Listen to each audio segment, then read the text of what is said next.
नमस्कार भक्तों, जय श्री कृष्णा, राधे राधे, जय भोलेनाथ की। आप सभी को सावन के इस पावन महीने की शुभकामनाएं। भोले बाबा आप सभी की हर मनोकामना पूर्ण करें। भक्तों, सावन का नाम सुनते ही जो पहला दृश्य मन में आता है वो है हर हर महादेव के जयकारों के साथ नंगे पांव, भगवा वस्त्रों में, सिर पर कांवड़ लिए चलते हुए शिव भक्तों का विशाल कारवां। लेकिन क्या आपने कभी सोचा है कि यह कांवड़ यात्रा आखिर शुरू कैसे हुई? इसके पीछे की असली कथा क्या है? और क्या इसके पीछे कोई वैज्ञानिक रहस्य भी छिपा है? आज के इस वीडियो में हम जानेंगे सावन में कांवड़ यात्रा का रहस्य, उसका धार्मिक महत्व और वो बातें जो बहुत कम लोग जानते हैं। लेकिन वीडियो शुरू करने से पहले जो शिव के सच्चे भक्त हैं, वह कमेंट बॉक्स में हर हर महादेव जरूर लिखें। भक्तों, सावन का महीना आते ही जैसे सारा ब्रह्मांड शिवमय हो जाता है। आसमान पर छाए घने बादल, धरती पर फैली हरियाली, मंदिरों की घंटियां और वातावरण में गूंजते मंत्र, हर ओर बस एक ही नाम, एक ही ध्वनि, एक ही संकल्प, वो है हर हर महादेव। लेकिन इस सबके बीच एक दृश्य ऐसा भी होता है जो सबसे अधिक मन को विचलित कर देता है, भक्तिभाव में डुबो देता है और उस यात्रा की ओर खींच लेता है जो केवल पैरों से नहीं बल्कि हृदय से पूरी होती है। वो यात्रा है कांवड़ यात्रा। क्या आपने कभी सोचा है कि एक सामान्य व्यक्ति जिसने शायद पूरी जिंदगी में कभी इतना नहीं चला, वो भी एक दिन अपने कंधे पर कांवड़ रखकर निकल पड़ता है सैकड़ों किलोमीटर लंबी यात्रा पर? क्या मजबूरी होती है, या ये कोई तपस्या है, क्या ये व्रत है, या कोई आत्मसमर्पण की पराकाष्ठा? कांवड़ यात्रा कोई आम धार्मिक उत्सव नहीं है। ये केवल एक रिवाज, परंपरा या रीति नहीं है। यह एक जीवंत संवाद है भक्त और भगवान के बीच का। एक पुकार है आत्मा की जो संसार के सारे प्रपंचों से ऊब कर कहती है, हे भोलेनाथ, मैं तेरे पास आ रहा हूँ, खाली नहीं, तेरे लिए गंगाजल लेकर, तुझ पर चढ़ाने, तुझ में समर्पित होने। यह यात्रा तब शुरू होती है जब व्यक्ति अपने भीतर एक आहट सुनता है। वह जानता है कि अब उसका समय है कांवड़ उठाने का, गंगा जल लाने का और शिव को अर्पित होने का। अब चलिए जानते हैं तब तक कि आखिर कांवड़ यात्रा शुरू कैसे हो। तो कहा जाता है कि यह परंपरा समुद्र मंथन के समय शुरू हुई थी। जब देवताओं और दैत्यों ने मिलकर मंथन किया तो अनेक रत्न निकले और अंत में निकला हलाहल, ऐसा विष जो संपूर्ण सृष्टि को भस्म कर सकता था। सब डरे, पीछे हटे, लेकिन तब भगवान शिव आगे आए और उन्होंने बिना कोई विचार किए वह भयंकर विष पी लिया। यह कोई साधारण बलिदान नहीं था, यह ब्रह्मांड की रक्षा के लिए शिव का आत्मदर्शन था। विष को अपने कंठ में धारण कर वे नीलकंठ कहलाए। पर विष की ज्वाला इतनी भयंकर थी कि उसे शांत करने के लिए देवताओं ने उन्हें गंगाजल अर्पित किया।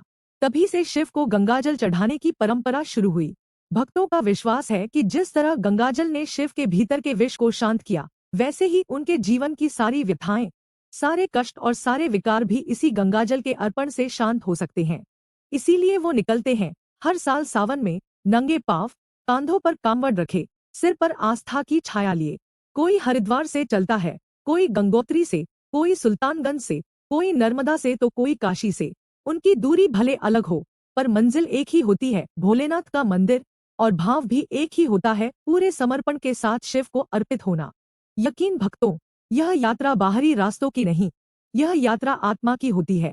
जब भक्त नंगे पांव चलता है तो हर कंकड़ उसके लिए शिव की याद बन जाता है। जब कांवड़िया चल पड़ता है तो उसके कदमों की हर ध्वनि शिव के कानों तक पहुंचती है। वह ना थकता है, ना झुकता है। उसके पांवों में छाले होते हैं, पर मन में हर हर महादेव की गूंज होती है। वह खुद को भूल जाता है, ना कोई मोह, ना माया, ना परिवार, ना व्यापार। उस समय उसके पास केवल एक ही नाम होता है, शिव। शिव और शिव। शिव उसके हृदय में बस जाते हैं और वो स्वयं को शिव के लिए समर्पित कर देता है। कांवड़ को कभी धरती पर नहीं रखा जाता, क्योंकि यह केवल दो घड़ों में बंद जल नहीं है, यह भक्त का हृदय है। यह उस श्रद्धा का प्रतीक है जो भक्त को सांस लेने से भी ज्यादा जरूरी लगती है। यह उसके जीवन की तपस्या है, उसकी पीड़ा है, उसकी उम्मीदें हैं। जब वह गंगाजल से शिव का अभिषेक करता है तो वह केवल जल नहीं चढ़ाता, वह अपने सारे दुख, सारी इच्छाएं और समर्पण को शिव के चरणों में रख देता है। यही वह क्षण होता है जब वह कहता है, भोले, मुझे कुछ नहीं चाहिए, ना धन, ना सुख, ना यश, बस तू मुझे स्वीकार कर ले। तेरे चरणों में मेरा मन लगा रहे। मैं तेरे लिए जल लाया हूँ, इसे स्वीकार कर। कुछ लोग सोचते हैं कि ये सब अंधविश्वास है, दिखावा है या बस एक धार्मिक ट्रेंड। लेकिन जिसने एक बार इस यात्रा को किया है वो ही जानता है कि यह केवल बाहरी साधना नहीं, यह भीतरी परिवर्तन की साधना है। ऐसा कहा जाता है कि कांवड़ यात्रा करने के बाद व्यक्ति पहले जैसा नहीं रहता, वह बदलता नहीं, निखर जाता है। वह और विनम्र हो जाता है, उसका हृदय दयालु हो जाता है और जीवन के प्रति उसकी समझ और भी अधिक गहरी जाती है। आज के युग में जहाँ भक्ति भी मोबाइल स्क्रीन की सीमाओं में बंध गई है, जहाँ पूजा भी टाइम टेबल पर होती है, वहाँ भी हर साल लाखों लोग बिना किसी प्रचार के, बिना किसी दिखावे के, नंगे पांव अपने कंधों पर आस्था उठाए शिव के लिए निकल पड़ते हैं। किसी को देखकर आश्चर्य होता है, एक 60 साल का बुजुर्ग जो रोज की दवाओं पर जीता था, कैसे इतनी दूर चला आया। कोई बच्चा जो रोज स्कूल की घंटियों से डरता था, अब हर दिन 20 किलोमीटर पैदल चल रहा है। ये शक्ति कहाँ से आती है? जवाब केवल एक ही है, वो है शिव की भक्ति। हर रास्ते पर बोल बम की गूंज सुनाई देती है। ये नारा केवल शब्द नहीं, यह ऊर्जा है। यह एक सामूहिक भावना है जो हर कांवड़िए को एक सूत्र में बांध देती है। एकता का ऐसा अद्भुत उदाहरण और कहीं नहीं देखने को मिलता। कोई जाति नहीं, कोई धर्म नहीं, कोई अमीर गरीब नहीं, सब केवल शिव के भक्त हैं। कई भक्त कांवड़ इसलिए उठाते हैं क्योंकि उन्होंने किसी संकट के समय शिव से वचन लिया था। किसी की माँ बीमार थी, किसी का व्यापार डूब गया था, किसी के बच्चे की पढ़ाई में रुकावट थी और उसने शिव से कहा था, हे महादेव, अगर तूने मेरा काम कर दिया तो मैं कांवड़ उठाऊंगा, तेरे लिए जल लाऊंगा।